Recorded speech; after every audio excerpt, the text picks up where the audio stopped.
patrz, tam też biegnie idzie i byłana. Te iguany są zabawne, zobacz.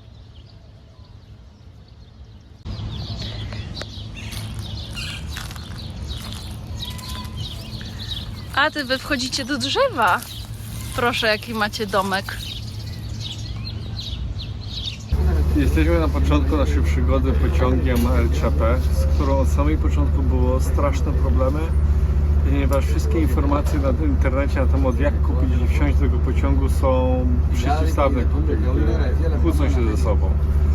Więc przede wszystkim na stronie oficjalnej jest napisane, że tutaj nie mogą wejść turyści, bo jest tylko dla lokalnych ludzi. Ale my zaryzykowaliśmy, bo tak nam powiedzieli lokalni, żebyśmy zaryzykowali, po prostu przyszli. Ludzie mieli rezerwacje, kupione bilety, a na stronach jest napisane, że można tylko kupić u konduktora. Mieliśmy kupić u konduktora, to kazali nam wejść do pociągu i po prostu usiąść gdzie chcemy. Jaka jest strasznie wolna Amerykanka. Jeszcze jesteśmy w pociągu, jeszcze nie wystartowaliśmy. Nagramy za pół godziny, jak przyjdzie konduktor, czy na pewno nie każe nam wysiąść na następnej stacji.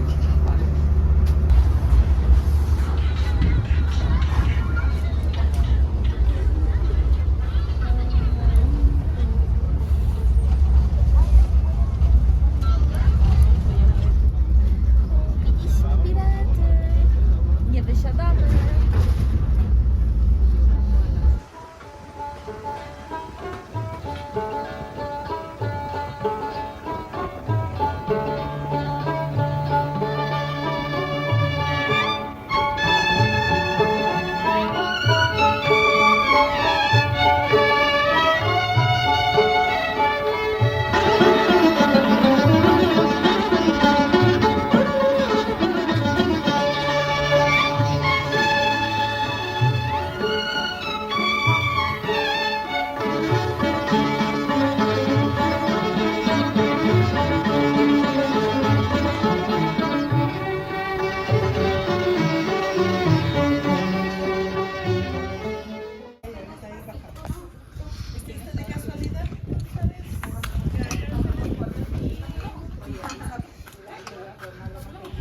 Gdzie jesteśmy? Posada Barrancas w parku rozrywki, gdzie jest najdłuższy zipline na świecie. 2,5 km ma ponad. I ja znowu wątpię w swoje życiowe decyzje. Najdłuższa Tyrolka. Najdłuższa Tyrolka. Podobno może osiągnąć do 130 km, od 90 do 130. I jakoś wcale mnie to nie pociesza. Mam nadzieję, że będzie wygodnie się siedziało i że wyprę z swojej świadomości to, co się wydarzy. Heavy. Heavy.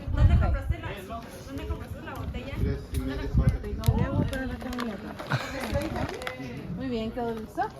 Hay que seguirlo, que son naranjas allá. Ale nie wiem, dokąd Alina idzie.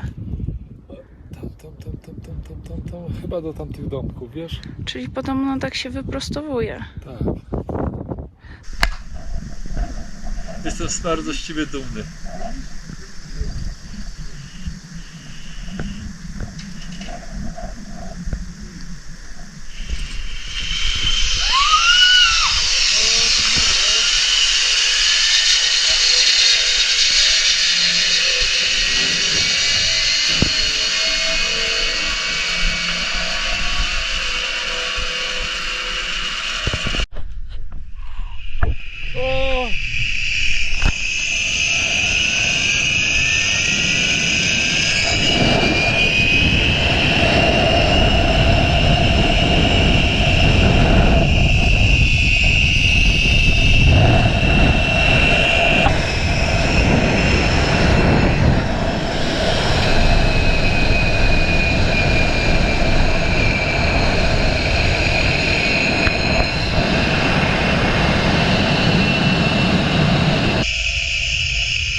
poleciałam i pan otworzył i wtedy było pszkoł i ja na początku zamknęłam oczka, ale po chwili je otworzyłam, bo stwierdziłam, że wolę kontrolować sytuację i milczałam sobie, zamilkłam w pewnym momencie i pooglądałam sobie dookoła, ale mną opracało na prawo i nie wiedziałam, czy spadnę, czy nie i łezki mi poleciały.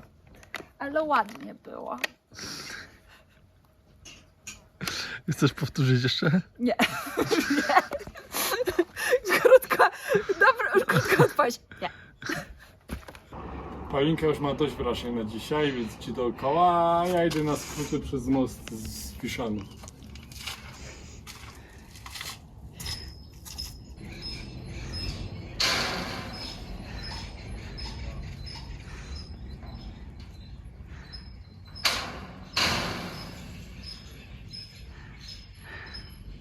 A to nasza dzisiejsza przerwa obiadowa. Pani tutaj nam przygotowuje smakołyczki. Wyglądają przepysznie.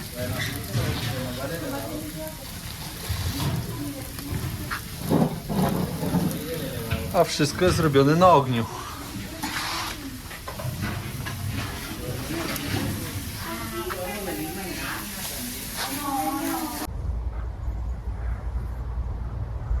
To już chyba nie pierwszy nasz dziki camping. No ale mało co dorównuje dzisiejszym widokom.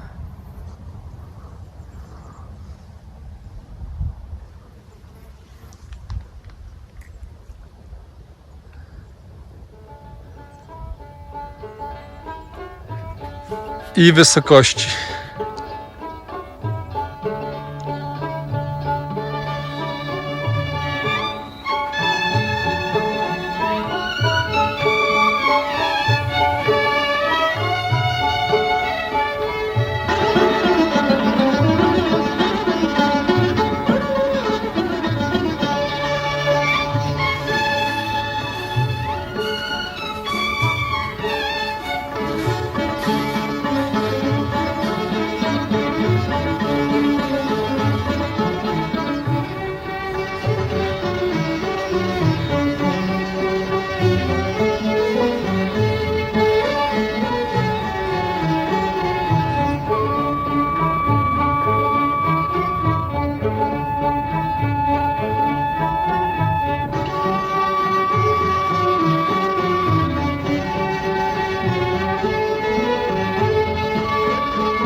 Dzień dobry oglądacze.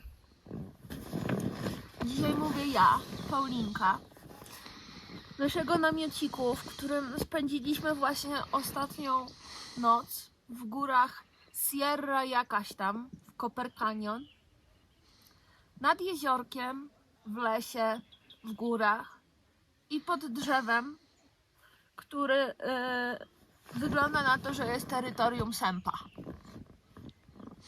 Pozdrawiam serdecznie.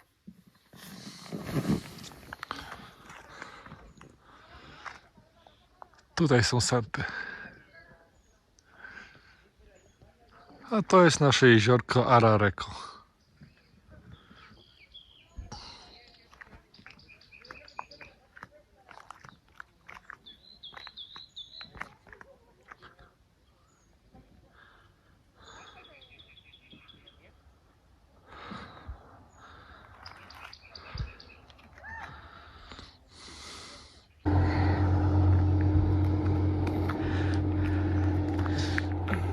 Ostatni tydzień, a nawet 2, spędziliśmy podróżując w Meksyku na autostopa. I jest to dużo łatwiejsze niż nam się wydawało. Rzadko staliśmy więcej niż 10-15 minut nawet na słabo zaludnionych drogach, po prostu dlatego, że ludzie tak tu podróżują. Nie ma za dobrego zbiorkomu żadnych autobusów, więc skakujemy na pakę i jedziemy dalej.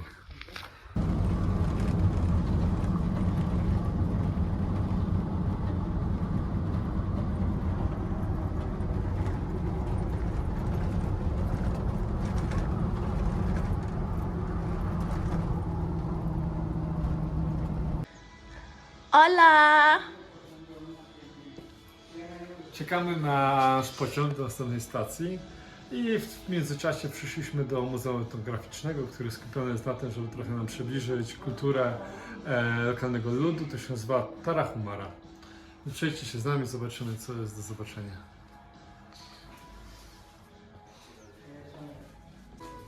Poinka nie pozwala mi mówić Indianie i ma rację, więc lokalni mieszkańcy, których widzieliśmy w Divisadero, przyuważyliśmy ich, że chodzą po krzakach między koło naszego namiotu i ścinają tą kwiat agawy, który tutaj jest. Zastanawialiśmy się, dlaczego to robią.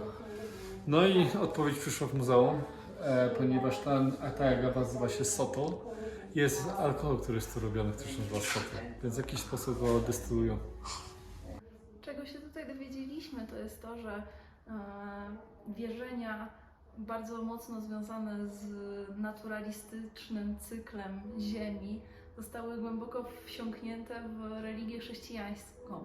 I tak dużo z tutejszych tańców jest związane z tańcami na rzecz żyzności i płodności ziemi. I tak największym świętem dla lokalnej społeczności będzie święto Wielkanocy, ale święto Wielkanocy rozumiane to jako właśnie ten początek cyklu Ziemi, w ramach którego Ziemia się będzie od nowa odradzać na wiosnę. Co śmieszne, jedną z ciekawszych postaci podczas tańców i muzyki, która jest specjalnie grana w Wielkanoc, jest postać Judasza, który ma mieć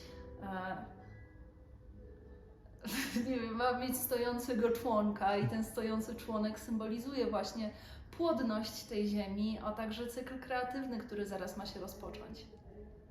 Gdy Bóg tworzył świat, stworzył Tarahumaras z błota, tworząc figury, lecz dopiero jego oddech, wytchnienie, ten oddech ożywiło ludzi jako takich. No i z tego, co zrozumieliśmy, mężczyźni posiadają 3 dusze. Jest to dusza w myślach, dusza w sercu i dusza w brzuchu. Nie wiadomo tylko, dlaczego kobiety posiadają 4 dusze i oprócz tych samych co mężczyźni mają 4. duszę w Matrixie. I w tym zakresie nie wiem, co to znaczy dusza w Matrixie. Jak zobaczycie na tej ilustracji, jednym z ciekawszych miksów pomiędzy tradycyjnymi wierzeniami i jakby użyciem roślin a chrześcijaństwem jest to, że część chrześcijańskich rytuałów była wykonywana z użyciem pejotlu. Pejot, czyli taki kaktus, święty kaktus dla ludów tutejszych, był używany w ceremoniach uzdrawiania, gdzie prowadził osobę, którejś bliskiej, ktoś zmarła między światem rzeczywistym a supernaturalnym czy spirytualistycznym i pomagała odnaleźć i uratować zabłądzone dusze. Oczywiście również pozwalała, aby w trakcie tych rytuałów osoby rozmawiały ze swoimi przodkami. Cały rytuał wyglądał tak, jeśli dobrze zrozumieliśmy, że wokół ogniska gromadzili się mężczyźni i kobiety po 2 stronach. Był healer, czyli ten szaman, który prowadził tą ceremonię i wszyscy w transie do muzyki w zasadzie, gdy on używał tych przedmiotów nad ich głowami, powodował, że ich dusza wznosiła się i opadała, a on poszukiwał tą zabłądzoną i zwracał ją do prawdziwego właściciela. Więc pejot, który u nas w Polsce czy Europie kojarzył się mocno z środowiskiem artystycznym, tutaj jest bardzo istotną częścią ich kultury.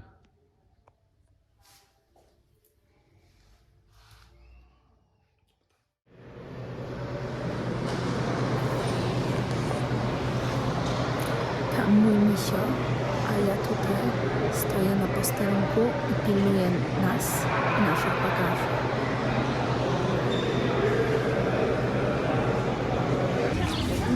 ten słoneczny poranek. Witamy Was w mieście Oaxaca, które znane jest z paru rzeczy.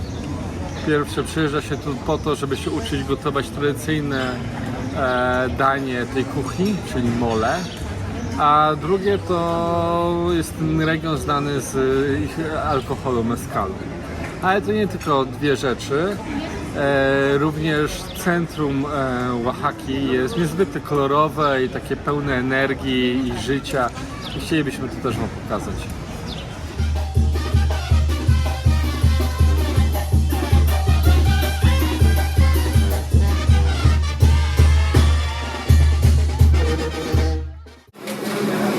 Tu mamy składniki na czekoladę. Cynamon, migdały, cukier, no i kakao oczywiście. A tutaj pan na tej oto maszynie je wszystkie miesza i przygotowuje to, co jest do przygotowania, czyli dobre, jakościowe, wysokoprocentowe kakao. To, co mi się lubią najbardziej. Jesteśmy w kościele Santo Domingo w Oaxace. No i kościół przede wszystkim słynie z tego, że jest najbardziej bogato zdobionym kościołem w Ameryce Południowej. I co mnie wcale nie dziwi, bo to zresztą widać. Na każdym kroku tutaj kościół jest zdobiony złotem.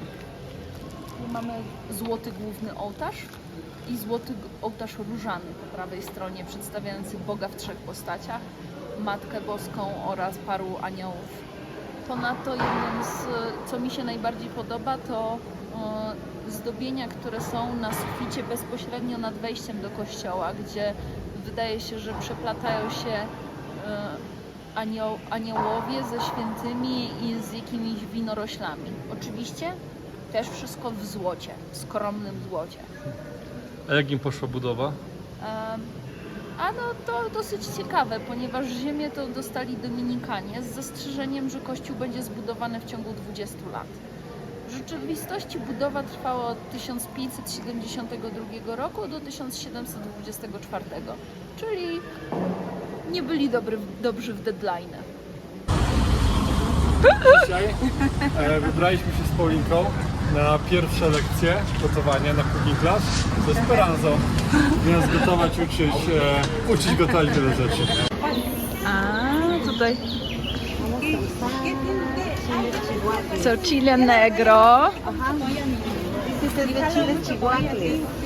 Porque es muy voluble, bien feo modo. Feo carácter tiene.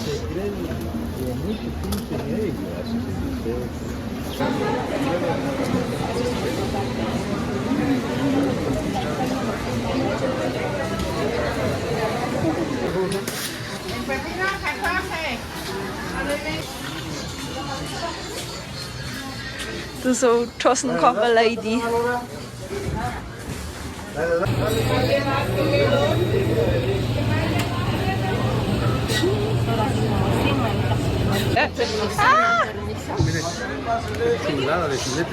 Pasydę.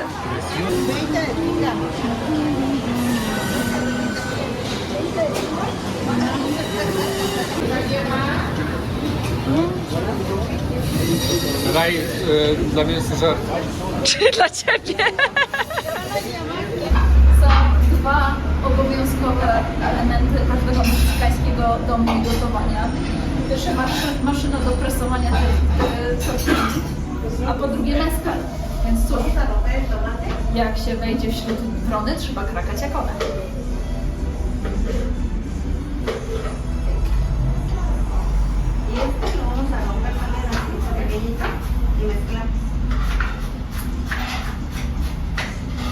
Good. Pierwszy krok. Opalamy. Papryczki. Oczyściliśmy chile z pestek i zaraz będziemy je napychać. Kładziemy do chile i wywracamy. O panie, trochę mi się rozerwało. Dobra.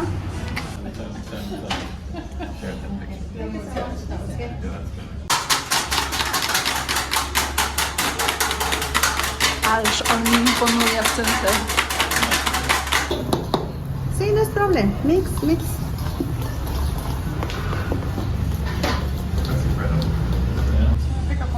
Vamos a poner flour, spring. Flour all over.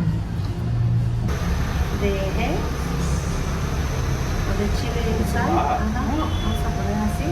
The eggs down, lento, lento, put in the oil, lento, Oh, lento. nice. Oh, wow. Oh, With the spoon. oh my goodness.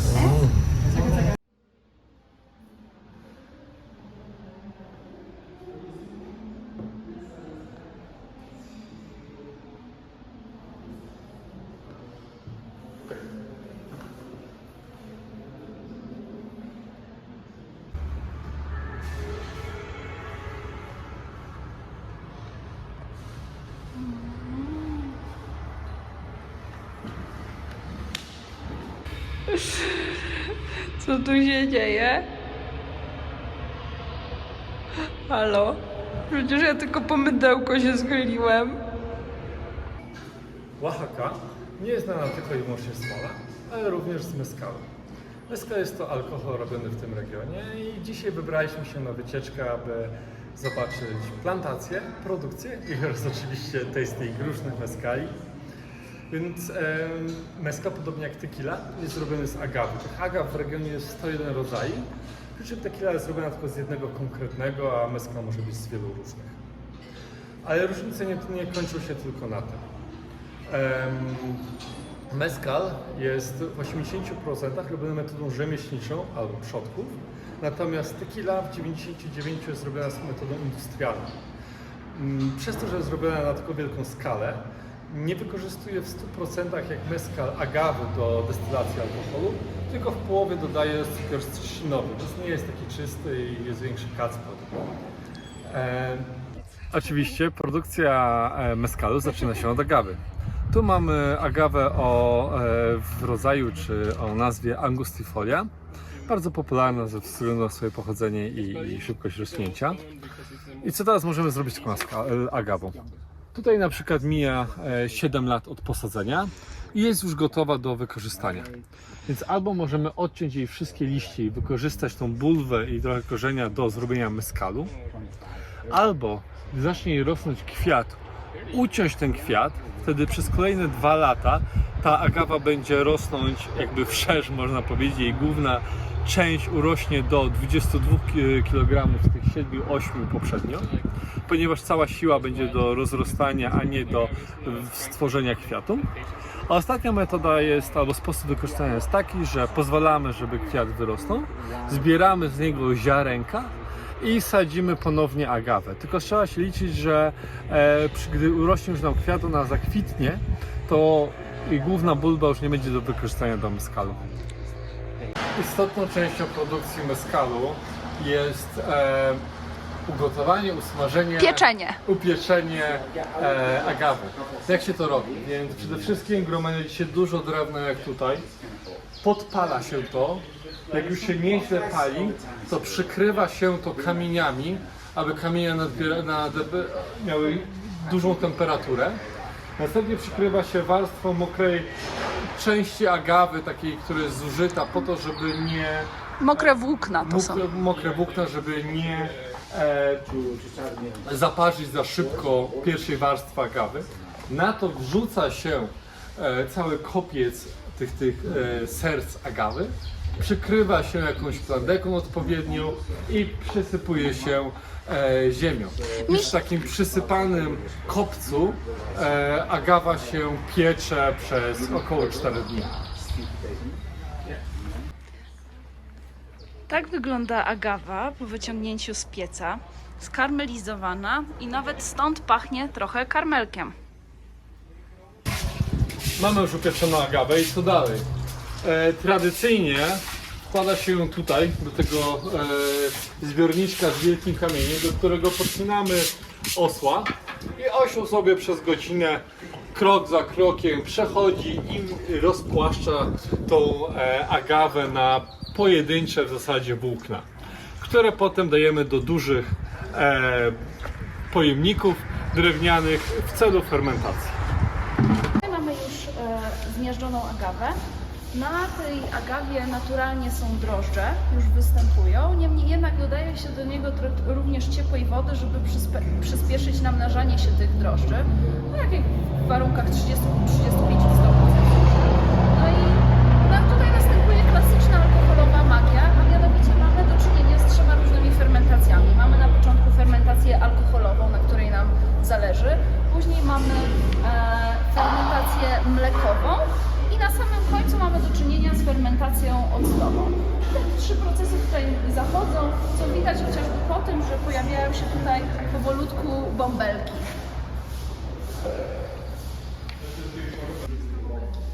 A tutaj już mamy gotowy produkt pod dalszą destylację. Czuć trochę octem.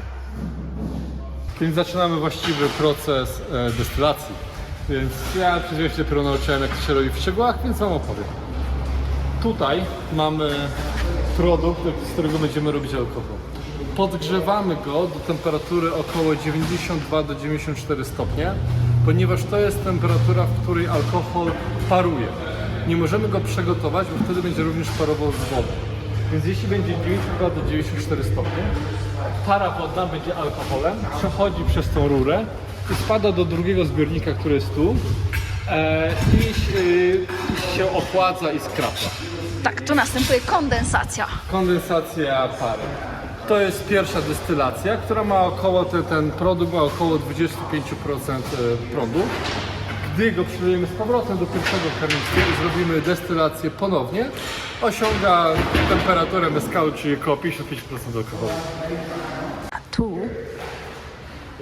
owoce agawy są miażdżone przez robota, a nie przez osła, żeby agawa była, żeby mezcal był koszerny. No i doszliśmy do końcówki całego procesu, gdzie poznaliśmy 3 rodzaje końcowego produktu. Albo starzejemy, najlepiej starzejemy mezcal w szklanych pojemnikach przez okres do roku albo powyżej roku. Słyszeliśmy, że można nawet 10 lat starzeć, a wtedy ilość alkoholu się zmniejsza i to jest tradycyjny mezcal. Albo trochę dla turystów i na eksport jest tworzony mezcal w drewnianych beczkach. Mogą być nawet po binie, ale one krótko jest tu starzony, więc one muszą być bardzo mocno wypalone. Trzeci rodzaj mezcalu jest najbardziej zwariowany, ponieważ jest infuzowany różnymi rzeczami. I tak jest zrozumiałe dla nas, że można dodać owoców suszonych na przykład do procesu ponownej destylacji, żeby osiągnąć pewne nuty smakowe. Ale mezcalerzy również dodają mięso surowe, które jest dodane w wacie i działa jak filtr, przez który ten alkohol w postaci pary jest przesiąkany. Podobno dzięki temu surowemu mięsu i tłuszczu w nim zawartego można bardziej podkręcić smak tej agawy i zapach.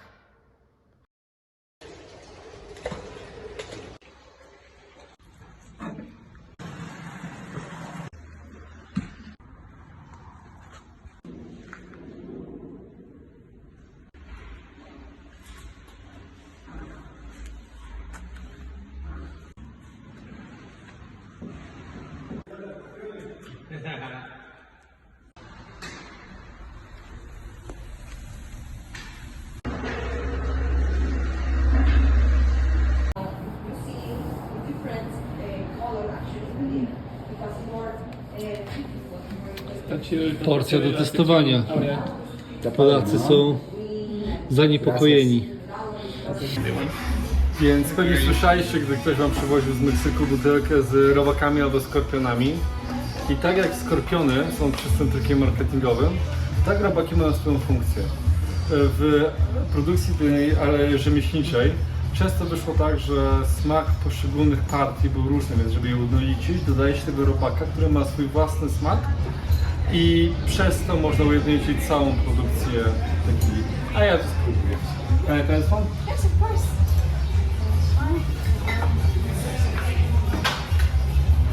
Yeah, sure.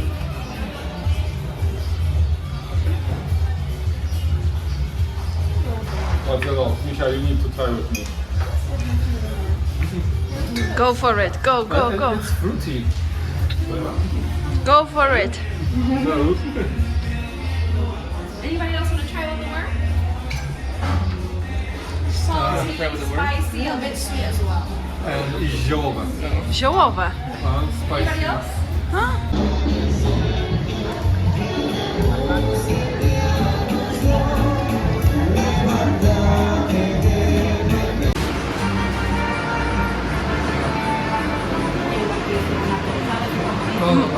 Mateusz i jego trzeci pierścionek zaręczynowy, ten, obrączka ślubna.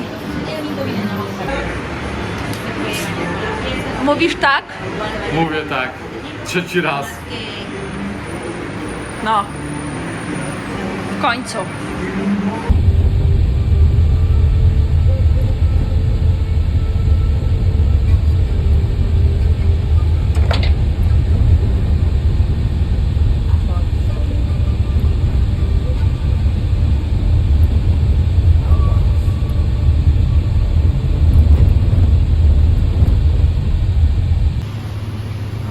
Po 7 godzinach, w ostatnich 7 godzinach zrobiliśmy chyba 1000 zakrętów przez góry, ale jesteśmy na miejscu.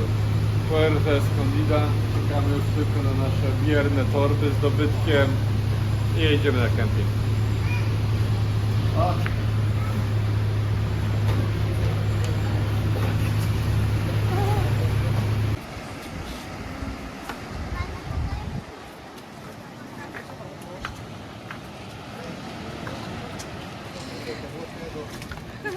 Misia!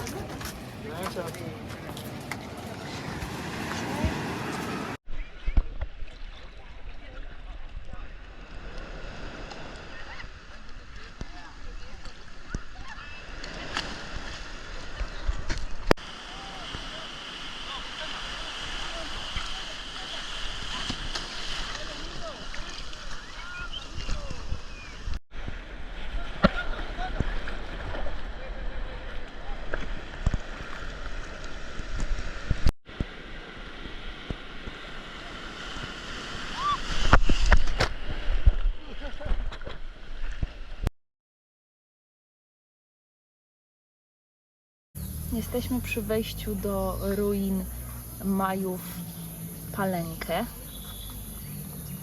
Mateusza oszukali na transporcie, więc nie jestem najszczęśliwszym zwierzątkiem teraz, bo też się czuję oszukana. Ja nie lubię się czuć oszukana. Na ile nas oszukali? Na 30 pesos. Czyli 8 zł. Wystarczająco, żeby mnie wkurwić. Pół ciasteczka, co najmniej. Których sobie odmawiam. Co więcej, no miejsce to nazywało się oficjalnie w języku Majów Lakme? Jakoś tak.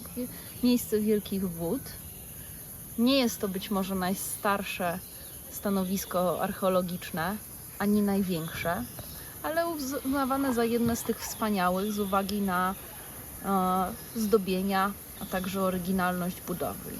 Co więcej, Majowie są akurat jednym z ciekawszych ludów i bardziej lubianych ludów dzisiejszego Meksyku, ponieważ byli pacyfistami w przeciwieństwie do pozostałych. Palenque, w którym jesteśmy, u szczycie swoim, czyli w późnoklasycznym okresie od 1615 do 1790 roku, władało nie tylko tym terenem, ale właśnie stanami Chiapas oraz Tabasco, a także częścią Gwatemali i Belize. W tym samym okresie największa liczba ludzi, jaka tutaj zamieszkiwała, wynosiła około 6000 osób. Zobaczymy. Zapraszam. Słuchajcie, za nami jest ciekawy przykład, jak piramidy wyglądają przed ich odkopaniem. Kawałek górki zarośniętej drzewami, dlatego proces wydobywania ich, aby tak jak wyglądały za chwilę zobaczycie, jest bardzo długi i żmudny. Stoimy za świątynią Stoję przed świątynią inskrypcji, najważniejszym z majańskich tutaj budynków. Świątynia ta nosi nazwę od znalezionych tam 3 wapiennych reliefów, które de facto dużo nam opowiadały zarówno o historii, jak i wierzeniach Majów tutejszych. Co więcej, świątynia ta w podziemiach ma grobowiec Pakala II, zwany Wielkim, który był jednym z ich najsłynniejszych władców od 615 do 683 roku i który wybudował tą świątynię za życia. Te inskrypcje wewnętrzne, jak i jego płyta nagrobna, nie tylko pokazują nam władców, czyli jego i jego syna, ale także ich przodków, ich pochodzenie, bóstwa, a także na swój sposób przedstawiają syntezę świata Majów, w jaki wierzyli, ich kosmologii. Wchodzenie do piramid zawsze źle się kończyło w filmach.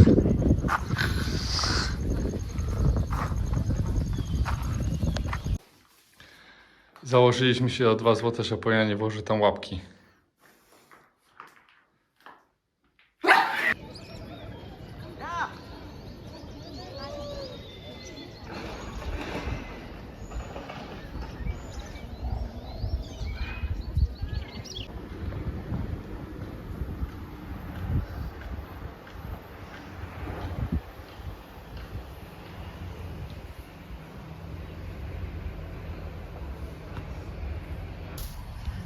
Odkryty w 1945 roku grobowiec władcy Pakala II przykuł uwagę świata sceną, która jest przedstawiona na jego reliefu.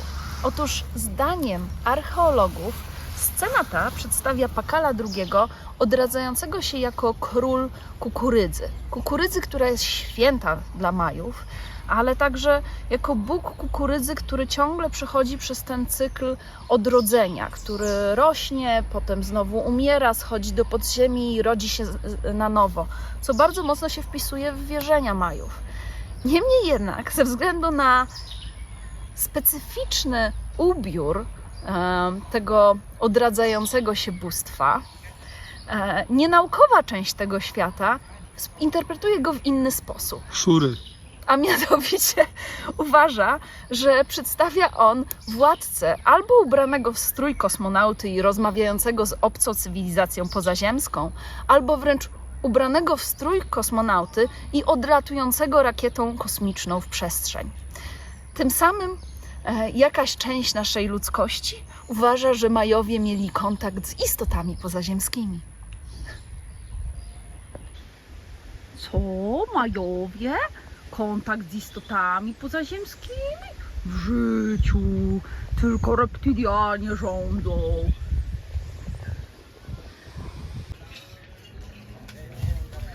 Jesteśmy na obszarze archeologicznym, a za mną roboty budowlane. Ciekawe jest, że większość tych przynajmniej piramid zaczyna być odbudowane, z czego tutaj znajdą, więc niedługo będzie wszystko pobudowane.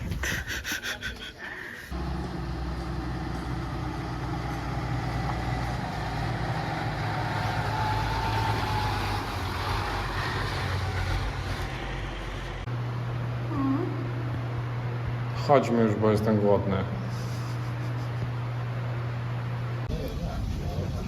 O 4 nad ranem podeszły do naszego obozu chyba dzikie świnie, musimy jeszcze się dopytać naszego właściciela, i wydawały takie ryki, że Paulina miała nieźle obsrane majty i nie spaliśmy do rana. Posłuchajcie i wyobraźcie sobie, że w środku lasu budzi was ten dźwięk.